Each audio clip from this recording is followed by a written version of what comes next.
Hi, my name's Rebecca Gambles and I am an animal communicator. And what that means is I telepathically communicate with animals through words and visions and feelings, and they convey messages to me. And I work a lot with people's private animals, so their personal pets. People book consultations with me. So if I'm in your area, then I can come and see your animal in person. Or if not, I can communicate with animals through a photograph. So ideally, a photograph of the animal looking at the camera so that I can see their eyes, and I actually link in with their eyes and their energy field, and I can telepathically communicate with them through the photograph. I've come on today because I'm getting a lot of requests for animal communication sessions for lost pets. And I just wanted to come on and share a little bit about why pets go missing and what I found through my experience. So some animal communicators don't work with lost pets because there's a lot of emotional charge around when an animal goes missing. Often the owner's in a lot of grief, and that energy can make it really hard to communicate with the animal because we're connecting in with the animal's energy field, and often the owner's energy field as well. And if there's a lot of emotion around it, then it can be quite difficult to read that situation. So some animal communicators do refuse to work with lost pets for that reason. I do actually work with people with their lost pets. It's harder to do, but I do actually offer that as a service. And what I've found in my experience is animals are often going missing to bring something up for the owner. So the animals in our lives are amazing gifts. They often behave or act out certain situations to bring something up for the owner. So a lot of the time when somebody books an animal communication session with me, it actually ends up being a healing for the owner. Often there's nothing really going on for the animal. They're just behaving in a certain way to bring up trapped emotions or something unresolved for their human companions. So yeah, when I do a communication session for a lost pet, the animal's not telling me the address that it's located at, because the animal's not aware of that.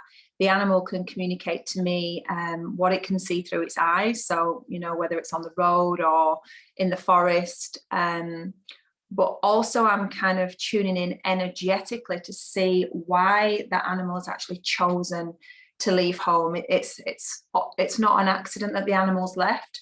They've left to bring something up for the owner, whether that's grief around losing the animal or something else.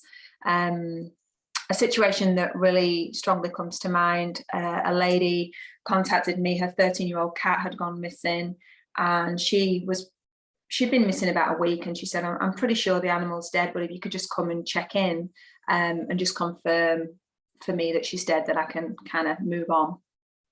And the woman was actually local, so I went round to the house and she gave me a picture of the cat, and I tuned into the cat's energy, and I said, have you passed over? Because animals can also tell me if they're dead or alive. And the animal said, no, I'm still alive. And I said, okay, where are you? And she said, I'm hiding in the garden. And I said, why are you hiding in the garden? And she said, I'm just bringing up some grief for my owner, and once she lets go of that, then I can come home. And she said that she was bringing up guilt as well. So the owner was feeling guilty. So I asked the owner, have you been feeling guilty about your cat going missing? And she said, yeah, because the day she went missing, she was asking for attention and I ignored her. And yeah, so now I'm feeling really guilty about not giving her what she needed. And we kind of delved into it a bit more, and there was some past life energy coming up for the owner as well that needed to be released, connected with the cat.